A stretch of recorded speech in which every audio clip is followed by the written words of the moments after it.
Warahmatullahi wabarakatuh. Selamat pagi, salam sejahtera untuk kita semua. Kepada IPI dan semua pihak yang dengan kreativitas dan inovasinya telah menghasilkan karya yang kita lihat di depan ini, tentu yang membanggakan yaitu mobil listrik Marlip, kendaraan ramah lingkungan dan hemat energi. Kehadiran mobil ini yang sesungguhnya alhamdulillah saya sudah menggunakannya pada peringatan konferensi Asia Afrika bulan April yang lalu di Bandung, gambar yang bagus. Kehadiran mobil ini sekali lagi tepat pada saatnya, timely, ketika negara kita dihadapkan pada persoalan yang berkaitan dengan energi, berkaitan kepada lingkungan. Kehadiran mobil ini tentu saja menjawab dua permasalahan yang utama itu, bagaimana bangsa ini memiliki kultur hidup yang baru, hidup yang hemat energi, tentu mencakup semua aspek kehidupan, termasuk sektor angkutan atau transportasi. Ini salah satu jawaban. Yang kedua, kita juga ingin negara kita, utamanya kota-kota besar di mana kita tinggal ini, terus sehat, memiliki lingkungan yang bersih dan baik. Kehadiran mobil ini juga memenuhi harapan itu untuk kita hidup dalam lingkungan yang baik. Sekali lagi, terima kasih, selamat dan penghargaan saya, dan mudah-mudahan ini merupakan pemicu dan cambuk kepada putra-putri bangsa untuk melangkah ke depan menghasilkan karya-karyanya yang dapat disumbangkan kepada masyarakat, bangsa dan negara kita. Hadirin sekalian yang saya hormati, bangsa yang arif, yang cerdas, dan yang tidak merugi adalah bangsa manakala menghadapi musibah, manakala menghadapi cobaan dan ujian, dan manakala menghadapi krisis, adalah bangsa yang tidak pernah menyerah, justru bangsa yang dapat memetik pelajaran mengapa krisis, musibah, dan ujian serta cobaan itu datang. Mereka yang bisa keluar dari krisis itu menemukan solusi dan jawaban yang fundamental adalah bangsa yang menang dan bangsa yang tidak merugi. Kepada kita, dalam penggal waktu 10 tahun terakhir ini dihadapkan pada dua krisis, katakanlah ujian dan cobaan yang menantang sejauh mana bangsa ini tetap tahan, tetap bersemangat, dan tetap optimis melihat masa depannya.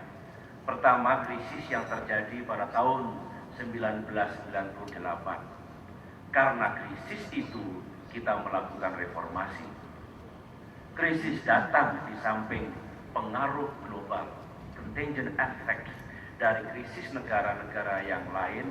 Kita sadari memang ada kelemahan-kelemahan fundamental yang kita miliki. Oleh karena itu, setelah krisis kita melakukan sejumlah reformasi yang sekarang masih terus berlanjut. Ukurannya adalah apakah kita berhasil sebagai bangsa dalam melaksanakan reformasi pasca krisis ini adalah apabila kelak meskipun kita berdoa siang dan malam tidak terjadi, kita menghadapi krisis yang sama, krisis moneter ekonomi misalnya, bangsa ini lebih tahan, tidak terjatuh lagi, memiliki resiliensi yang tinggi dan akhirnya tetap survive dan terus melangkah maju membangun bangsa dan negaranya. Yang kedua, kita juga mendapatkan cobaan yang maha berat tahun lalu, penghujung tahun 2004 yang dampaknya 2005 ini, yaitu musibah tsunami. Tsunami datang di banyak negara, tetapi skalanya, dampak dan korbannya untuk Indonesia luar biasa. Kita tidak menyerah bahwa kita tidak menjadi bangsa yang merugi, tidak pernah berhenti bersyukur, tetap bersabar, tawakal, tetapi berikhtiar. Setelah krisis ada apa? Setelah musibah ada apa? Hakim sering mengatakan sesudah kesukaran itu ada kemudahan. Inna ma'al usri yusra, kata beliau. Saya kira saatnya telah tiba melihat sesuatu, jangan kita berputus asa dan putus harapan. Tahun ini kita berhadapan lagi dengan krisis harga minyak sedunia. Yang terpukul bukan hanya Indonesia, negara maju pun juga terpukul, apalagi negara berkembang, apalagi negara yang betul-betul memberikan subsidi yang sangat besar kepada komoditas BBM. Tetapi di tengah-tengah kesulitan ekonomi seperti ini, maka alhamdulillah pada tanggal 31 Agustus yang lalu, secara resmi saya telah meluncurkan kebijakan energi nasional yang komponennya 5. Pertama adalah diversifikasi energi.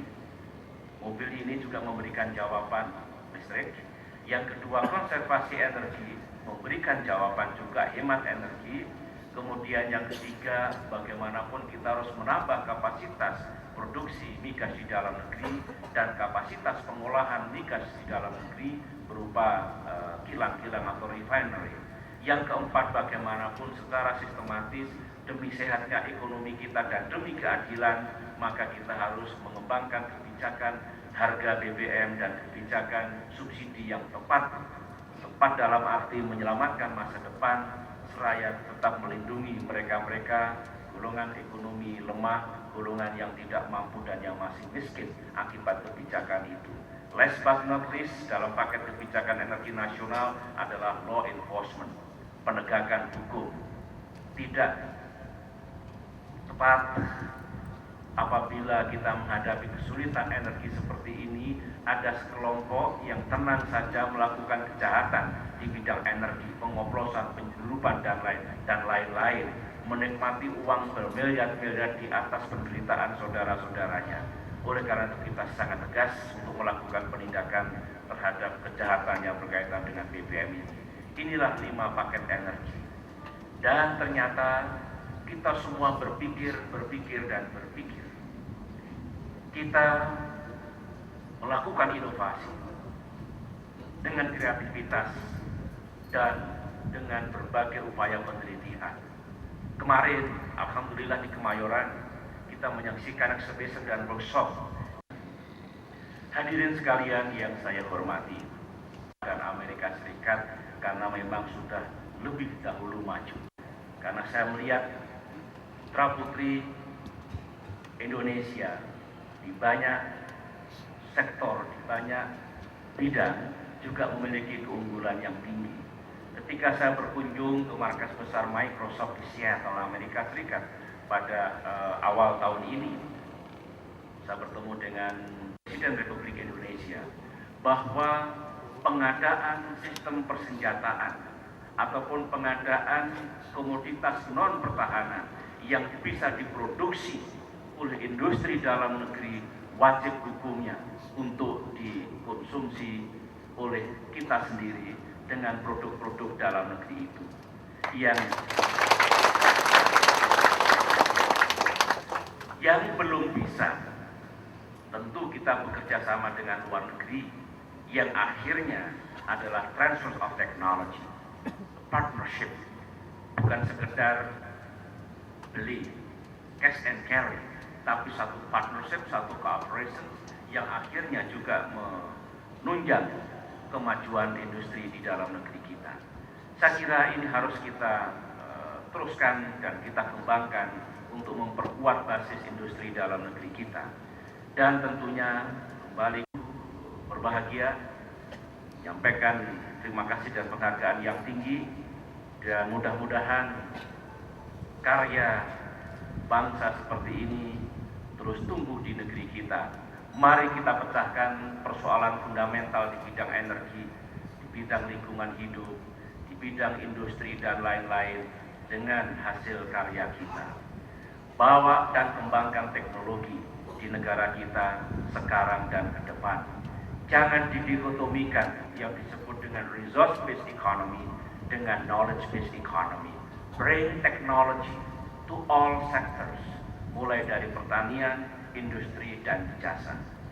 Saya tidak suka mendikotomikan teknologi, karena teknologi akan hadir di mana-mana. Teknologi hadir dan membangun dan memajukan semua sektor kehidupan bangsa, untuk koperasi, untuk usaha kecil dan menengah, untuk cabang kehidupan apapun. Jika teknologi dihadirkan, hampir pasti dan insya Allah membawa kemajuan dan manfaat yang tinggi. Demikianlah yang dapat saya sampaikan saudara-saudara. Karena kejahatan itu bukan hanya di jalan-jalan besar, di kampung-kampung, gang-gang ini. Kalau ini kan tertinggal. Berapa sebelah zona mati semuanya? Iya, berapa saja? Alhamdulillah. Berapa nih kecepatan? Kecepatannya kira 40 km per jam.